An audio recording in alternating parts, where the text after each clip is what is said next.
नमस्कार दोस्तों।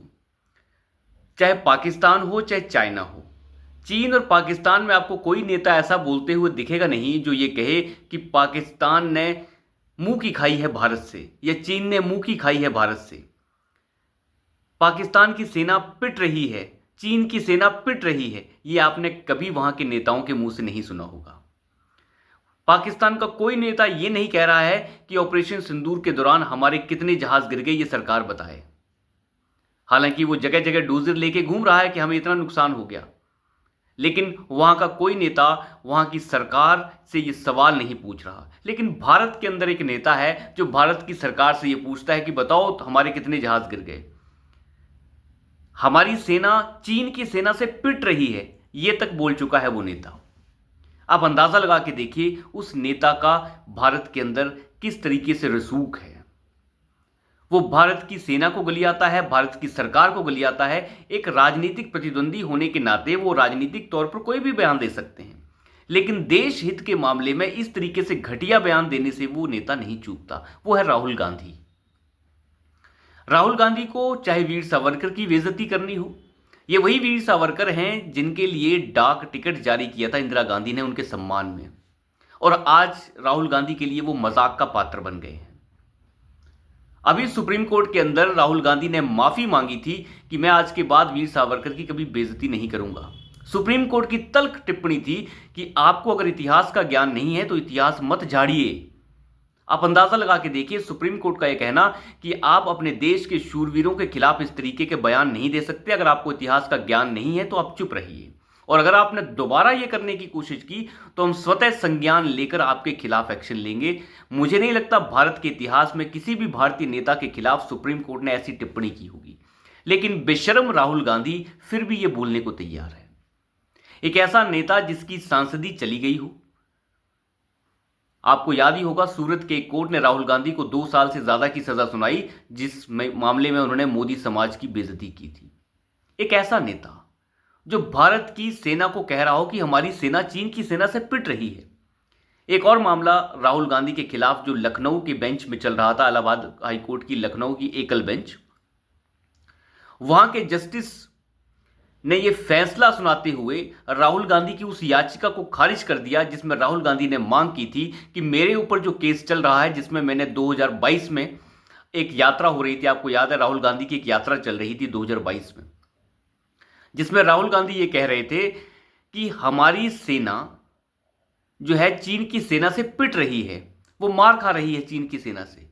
एक भारत का राजनेता इस तरीके की बात कैसे कर सकता है सेना के लिए? तो राहुल गांधी ने उस चलते हुए केस को रुकवाने के लिए, उस केस को खारिज करवाने के लिए लखनऊ की जो इलाहाबाद हाईकोर्ट की लखनऊ बेंच है उसमें यह मामला गया, और वहां के जस्टिस ने यह कहा कि यह बिल्कुल गलत है कि अभिव्यक्ति की आजादी के नाम पर आप इस तरीके से भारत की सेना का और भारत के लोगों को, और कोई भी हो, चाहे भारत की सेना हो चाहे कोई भी हो, अभिव्यक्ति की आजादी के नाम पे किसी का मजाक नहीं उड़ाया जा सकता। भारत की सेना को इस तरीके के शब्दों का प्रयोग नहीं किया जा सकता। आप सोचिए इस देश का नेता विपक्ष इस तरीके के शब्दों का प्रयोग करता हो, इस देश की सबसे पुरानी पार्टी का सबसे बड़ा नेता अपनी सेना को कह रहा हो कि वो चीन के हाथों से पिट रही है। राहुल गांधी को शायद याद नहीं कि चीन ने जितना भी हिस्सा हथियार रखा है वो इस नेहरू गांधी परिवार के समय ही हथियार रखा है, लेकिन उस नैरेटिव को तो खत्म कर देते हैं राहुल गांधी। आप अंदाजा लगा के देखिए जस्टिस का यह कहना कि इस तरीके के शब्दों का प्रयोग सेना का मॉरल डाउन करता है, सेना के मनोबल को गिराता है, लेकिन राहुल गांधी बाज नहीं आ रहे। उनकी याचिका को खारिज कर दिया गया है।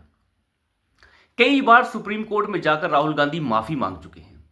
राफेल के मामले में सुप्रीम कोर्ट के अंदर माफी मांग चुके हैं, जिसमें राहुल गांधी ने चिल्ला चिल्ला कर यह कहा कि राफेल के मामले में धांधली हुई है। सुप्रीम कोर्ट ने कहा कि कोई धांधली नहीं हुई है। 36 राफेल विमान भारत सरकार ने 2019 में खरीदे थे, लेकिन कोई गड़बड़ पाई नहीं गई, और राहुल गांधी को फिर माफी मांगनी पड़ी सुप्रीम कोर्ट के अंदर।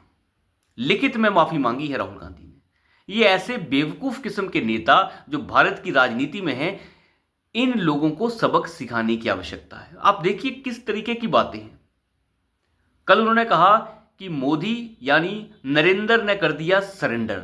नरेंद्र सरेंडर, आप अंदाजा लगा के देखिए कि भारत ने ऑपरेशन सिंदूर के दौरान सरेंडर कर दिया, इसलिए नरेंद्र सरेंडर हो गया। देखिए, भारत ने सरेंडर किया नहीं किया इसका क्या मतलब है? जंग जितनी लड़नी है उतनी तो लड़ेगा। ये लोग चाहते थे कि भारत इतनी ज्यादा जंग लड़े कि भारत जो है बर्बाद हो जाए, जंग के अंदर डूब जाए, जैसे यूक्रेन डूबा हुआ है। इन लोगों की मानसिकता तो वही है। अब कोई जंग लड़ी जा रही है और हमने कुछ नुकसान कर दिया है, तो अब इसके ऊपर ज्यादा और नुकसान क्या? पूरे देश में, पूरे दुनिया में कोई ये मानने को तैयार नहीं है कि भारत ने नुकसान नहीं किया। भारत ने नुकसान किया है, सब मान रहे हैं, लेकिन राहुल गांधी नहीं मान रहे। उनका साफ कहना है कि भारत के कितने विमान गिरे ये बताओ, बाकी सब छोड़ो। तो इस तरीके की मानसिकता के नेता जो राफेल के मामले में सरकार को चोर बताकर सुप्रीम कोर्ट के अंदर माफी मांगे, जो मोदी वाले सरनेम के मामले में सजाखोर हो चुका हो, जिसे सुप्रीम कोर्ट ये कहे कि वीर सावरकर के मामले में आपको अगर इतिहास का ज्ञान नहीं है तो आप बोले मत, और दोबारा बोला तो हम स्वतः संज्ञान लेके आपके ऊपर एक्शन करेंगे। ऐसे नेता को इस देश का नेता विपक्ष बनाया हुआ है कांग्रेस पार्टी ने। जब इस देश के सभी मेंबर ऑफ पार्लियामेंट में से चुनकर कुछ लोग भेजे जाते हैं बाहर, जो भारत का प्रतिनिधित्व करते हैं और पाकिस्तान को एक्सपोज करते हैं, जिनका नेतृत्व शशि थरूर भी करते हैं, तो शशि थरूर को भला बुरा बोला जाता है। यानी भारत के समर्थन में जाकर और पाकिस्तान के खिलाफ बोलने वाले को, चाहे वो कांग्रेसी ही क्यों ना हो, ये उसे गाली देने के लिए तैयार है। इस तरीके की मानसिकता है राहुल गांधी की, जिन्हें अपने माँ बाप और बाप दादा दादी का ढंग से कुछ पता ना हो, वो सिखा रहे हैं भारत के प्रधानमंत्री को। दरअसल ये खींच है, ऐसी खींच जो 2014 से जा नहीं रही है। इन्हें बर्दाश्त ही नहीं है कि कोई और कैसे सत्ता में काबिज हो सकता है। हम तो गांधी परिवार से हैं, हम इस देश के राजा हैं और हमें ही इस देश की सत्ता मिलनी चाहिए। ये उस चीज की खींच है। 2014 के बाद से इस देश की जनता एक स्थिर सरकार चुन रही है। हमने 2009 की सरकार भी देखी, 2004 की भी देखी और अटल बिहारी वाजपेयी की सरकार भी देखी। सभी सरकारें अस्थिर थी और उससे पहले 10 साल तो सभी की सभी अस्थिर सरकारें चलती गई। यानी आप मान लीजिए राजीव गांधी के बाद से सारी सरकारें अस्थिर ही रही हैं 2014 तक। तो इस देश ने 25 साल जो है अस्थिर सरकारों का दौर देखा और खूब जो है लूट खसूट हुई इस दौरान। लेकिन 2014 के बाद से अब राहुल गांधी को यह हजम नहीं है कि पिछले 15 साल से एक भी चुनाव राहुल गांधी जो है जीत नहीं पा रहे हैं। इसी बात की खींच है जो सुबह शाम उतारी जा रही है, अपने नेताओं के खिलाफ उतारी जा रही है और ये खुद की कांग्रेस पार्टी का बंटाधार कर रहे हैं। ज्योतिरादित्य सिंधिया हो, इतने बड़े नेता थे कांग्रेस के, राहुल गांधी के समकक्ष थे। आने वाले समय में वो एक बहुत ही बेहतरीन नेता बन के सामने आ सकते थे, कांग्रेस पार्टी ने उन्हें खो दिया। सचिन पायलट का हाल जो है एक बावर्ची की तरह बना दिया गया है राजस्थान के अंदर।